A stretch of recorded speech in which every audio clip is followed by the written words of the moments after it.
Hello everybody out there in the music vinyl community. This is Micro Soldier 777. And it's time for another edition of The Mail! That's right. Time. So this is some recent items I got in the mail since my last video. Let's get right to it. So as you may know, Rox Records have decided to reissue a couple of iconic live albums, which I'm quite thrilled about.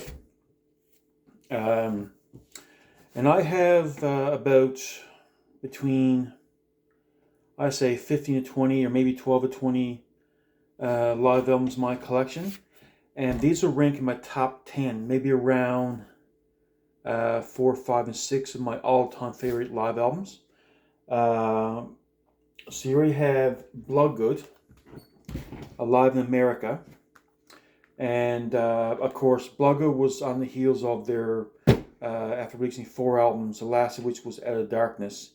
And as you may know, back in 1990 or 89 or so, they were doing a theatrical type of concert, which would highlight eternity, the decadence of American society, spirituality, that kind of thing from a Christian worldview, as Bloodgood is a Christian band. So they put out 2 albums back in the day and videos, which is A Lot of Americans Shaking the World. So I was quite stoked to hear that Rox was reissuing these classic albums. I have the original Intense Records version, which I'm selling. But they decided, Rox did this with of course, with the help of Scott Waters on the layout, and of course Rob Caldwell with the mastering. So, so here's the inside, or this face of Alive in America, and this is a classic picture, which I think is in the around 1990-91 period, or 89-90 period of the band.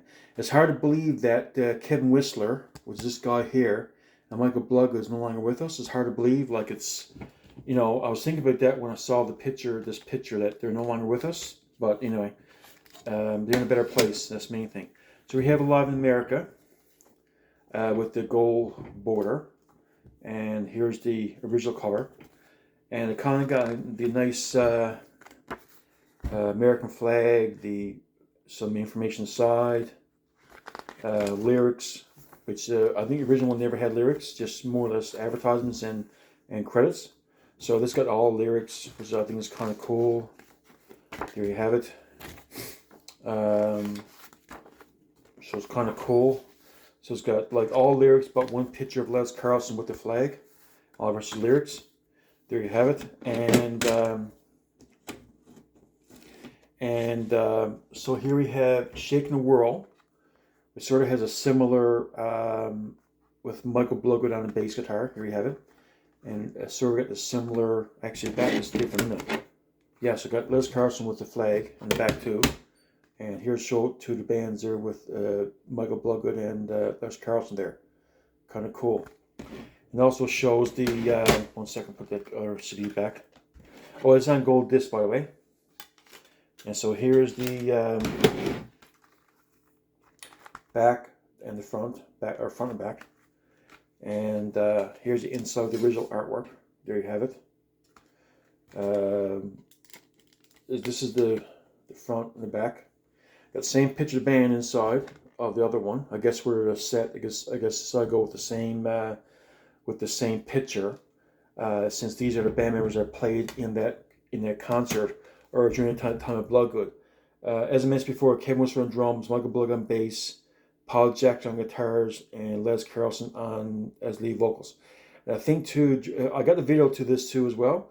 I think they had a rhythm guitar player too playing sort of background or backup guitars and rhythm guitar, but Paul Jackson's probably the lead guitar player and whatnot, and harmony guitar player. But yeah, it's great. This is a great set of albums. I must say, I really like it. And of course, got a lot of my favorite Bloodgood songs. So here's the inside, kind of like the other one. There you have it. all the lyrics. Nice big thick booklet. I love the thick booklets. I love it. We have it. The only thing I'm looking at with this is that it's a very minor thing.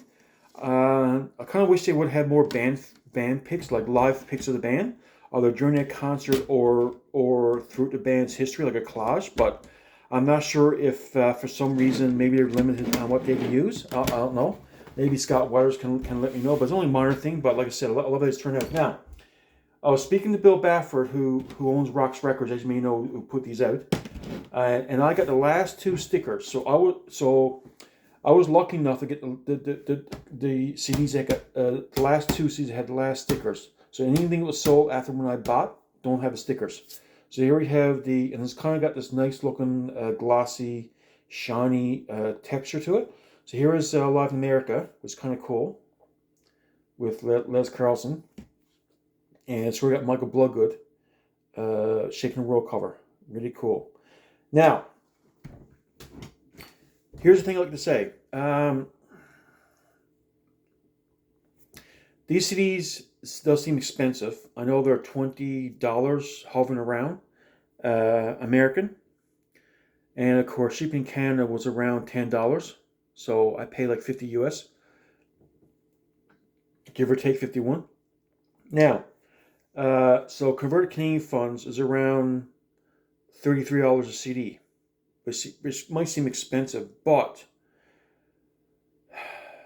as you may know too, when Girder, Rocks, and Booms reissue CDs and vinyl, they come with add-ons. It could be a poster, trading card, a sticker, or some kind of postcard that's signed, which they didn't pass to. I think Girder did it on a couple of albums.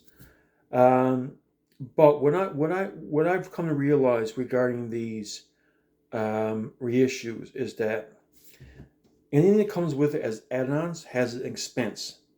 So if you're used to paying probably in a store, say $12, $13 for a CD, and you buy music from Girder or Rocks or Booms, and they may price them up to around $18, $19. It's probably because they come with add-ons like this. Now, what I did when I overhauled my entire order history from the 3 vendors, and I did up in my mind on average what I paid per album or vinyl or CD. Plus, I included if I had an add-on like a trading card, a poster, one of these, something like that. And as you know, all these cost money. I mean, if you were to buy this now, and I probably price gauge this of around probably $5 American, roughly, give or take. So if you take that $21.99 you pay for the CD and shipping, just add on a few dollars for shipping, say $5 American. So this CD probably costs around $25, but $6 of that's probably for this. So you're paying roughly around under $20 American for one of these CDs anyway. So it's not a bad price. Convert it to Canadian money, that's probably around $25, $26, $27 in Canadian money. So when I look at what I've paid per CD and per record over the past 3 or 4 years with these companies, my CD price in Canadian money is averaging around $26, $27.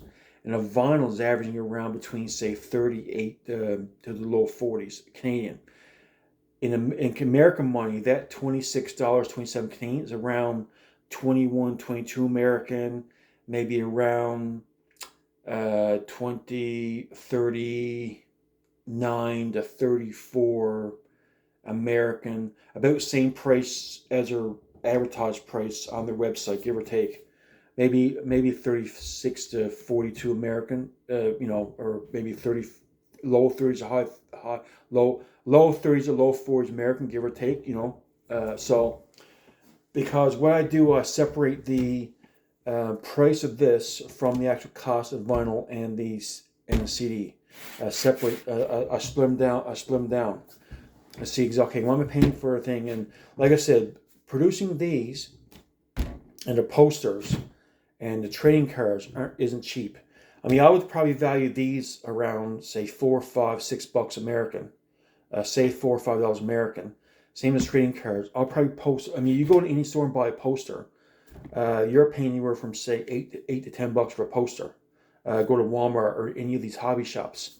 These big posters, comes with the records. They're huge. I mean, you take the Reign of Glory, the Deliverance, the Bloodgoods that was done, and a bunch of other bands that was done. They're not cheap, they're expensive. So there you have it. So anyway, that's my little blurb, and I really love the work that the three vendors are doing with these albums, Girder Boons and Rocks. I mean, they do great work. And I forgot to mention, Les Carlson is coming with a new album, which I'm going to be getting for sure. He's coming. So I'm sort of looking forward to getting that album. And I heard tracks of that album, and man, it's almost like carrying a torch of Bloodgood in my opinion. And I hope he's getting up there in years. Hope he comes with a few albums too as well, while he's in his prime as well. I mean, he's and the vocals of Les Carlson, he hasn't lost it, man. I think he sings better in the solo album he did on the last Bloodgood album. That's just my opinion. Man, the guy hasn't lost a step. Excellent singer. So I'm looking forward to doing that as well, getting that as well, the new Les Carlson album, and that's on my site to get that too from Girder or Boons or whoever's got it on sale. Now the next one I got in the mail is the brand new Stryper album, The Final Battle. I'm so glad this is in my album. Stryper's one of my favorite bands, my favorite band actually, and I got my version on the. I ordered mine from Finland. Mine is from FRLP, is Yellow Marble Vinyl, and Frontiers Records. I got mine from a shop in Finland. So, because we're in Newfoundland, the Canadian dollar is better against the euro than the American dollar, and so I got some other. So I figured order it from them. So there you have it. And mine's on the yellow. Oh, I forgot to show the back of it. Here's the back of it there. Here's the front, and here's the inside. There you have it. So, great band. I love this band. So, there you have it. And here's the vinyl I got. Yellow Marble Vinyl. So, and of course, this one's a bit darker. Got more of a grayer tone to this one. And I'm going to be reviewing this album. Now, when I first heard it, I was at, because I work two jobs. I work for the government and I work for Home Depots in tow rental. So one night was at Home Depot and there wasn't much going on, that many customers. I was doing stuff around the shop and I was listening to the album. And I wasn't impressed with all the songs, but after watching and listening to reviews on YouTube, and hearing what people say, that kind of motivated me to like the album more. So after going back and listening to a few songs, it's growing on me. But I'm going to give a complete review of this album somewhere down the line within the next 3, 4, or 5 days, couple weeks. And I'll give you my complete thought, complete breakdown of all 11 songs. Right now, tentatively, is not as good as Even Devil Believes. I think that one and Fallen right now is their best albums, my top 2 albums. And then they're followed by No More Hell to Pay at the moment. That could change. Also, too, where if you were to rank the Stryper albums, sometimes you're better off ranking the first 5, I'm thinking of mine, and the last 5 or 7, the first 5 and the last 7 albums in separate rankings. So early years of Stryper and everything put out since 2005, but because 2 different eras. I know the older albums hold a high place in people's minds because of nostalgia. That's when you discover Stryper on. But these albums they're putting, especially since around 2012, 13, is really good. So it's kind of hard to compare. Okay, 12th Devil, we all know that album is ingrained in our brain. But when you compare that with No More Hell to Pay, which is the better album, I think they're both equally good, in my opinion. But I think No More Hell to Pay is slightly is ahead of 12th Devil because of the sound quality. I think the songs are better, like, you know, due to being more mature, more experienced. But like I said, it's kind of hard. It's almost like neck and neck. But anyway, that's my opinion. I will be giving a review of the album. It is growing on me. I like it more now than did probably last week before. Um, Even Devil Believes, most of the songs I liked instantly. Probably about 8 or 9 songs I like right away. The rest, you know, are good too. And that's like most of Stryper albums, you know, with their last few, you know. I like No More Hell to Pay right away. I like Fallen right away. I liked who else was it? GDE. I like most of them right away. As the first song was a bit of a throw off because of the chicken and the cross sort of take it to the cross chorus line. You know, that was a little bit get used to, but overall, it's a pretty good album. You know, the covering. I like the most songs in that one right away when I first heard it. All the covers of his classic metal bands. So you know, most Stryper albums I like right away. Other and maybe parts of albums or albums in total took a while growing me. Reborn was an example. Well, you know, I do like the album, not the best one, but you know, it is what it is. You know, I did like that one when it came out. I miss the solos. I miss a lot of the screams Michael Sweet does, but in hindsight, it does have its moments. You know, for Reborn. Anyway, I'm gonna leave it at that. I will be giving a review of this album at some point in the near future. And all the best. Have a great day. Sounds 150. Bye now.